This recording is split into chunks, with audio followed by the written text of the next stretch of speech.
في عالم السوشيال ميديا، الشهرة لا تأتي للأذكى ولا للأكثر موهبة، بل للأكثر قدرة على إشعال الانتباه. قليلون فقط من يفهمون هذه اللعبة، واسم واحد فرض نفسه بقوة، كسر الأرقام، قسم الجمهور، وأشعل المغرب رقمياً. إنه إلياس المالكي. في البداية لم يكن إلياس مشروع نجم، لا كاميرات احترافية، لا فريق إعلامي، ولا تخطيط طويل المدى. فقط شاب مغربي، هاتف وصوت لا يشبه الآخرين. لم يكن يحاول إرضاء الجميع، بل كان مستعداً أن يغضب الجميع. وهنا تحديداً بدأت القصة.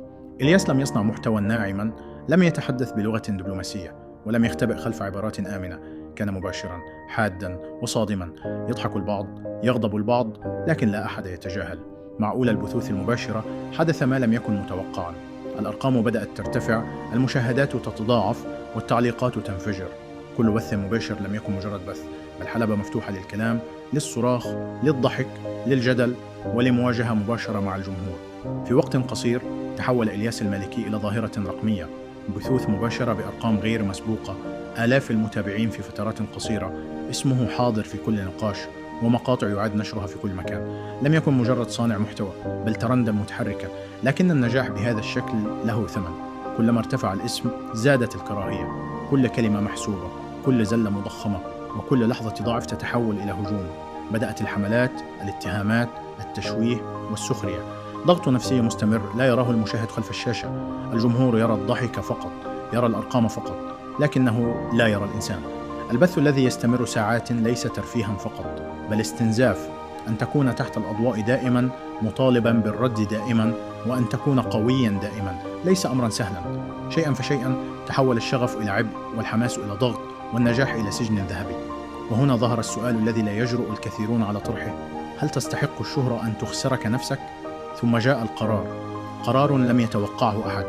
إلياس المالكي في قمة الأرقام، في قمة الجدل، وفي قمة الحضور يعلن الاعتزال. الصدمة كانت كبيرة. كيف؟ ولماذا الآن؟ ولماذا وهو في القمة؟ البعض قال هروب، والبعض قال ضعف، والبعض قال مسرحية. لكن الحقيقة كانت أعمق من كل ذلك. الاعتزال لم يكن بسبب الفشل، ولا بسبب قلة الجمهور، بل لأن الضغط وصل إلى حد لم يعد يحتمل. لأن الإنسان ليس آلة أرقام. إلياس اختار أن يتوقف قبل أن يتحول إلى نسخة مشوهة من نفسه. اختار الصمت بدل الضجيج، وراحته النفسية بدل المزيد من المشاهدات. في عالم يصفق لك فقط عندما تعطيه، الانسحاب في القمة يحتاج شجاعة. شجاعة أن تقول: كفى. اليوم، سواء أحببته أو كرهته، هناك حقيقة لا يمكن إنكارها. إلياس المالكي غير اللعبة.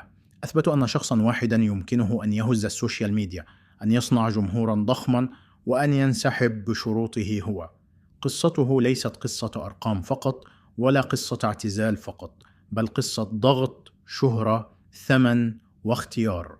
وفي عالم لا يرحم، أحيانا أكبر انتصار ليس أن تكسر الأرقام، بل أن تعرف متى تتوقف،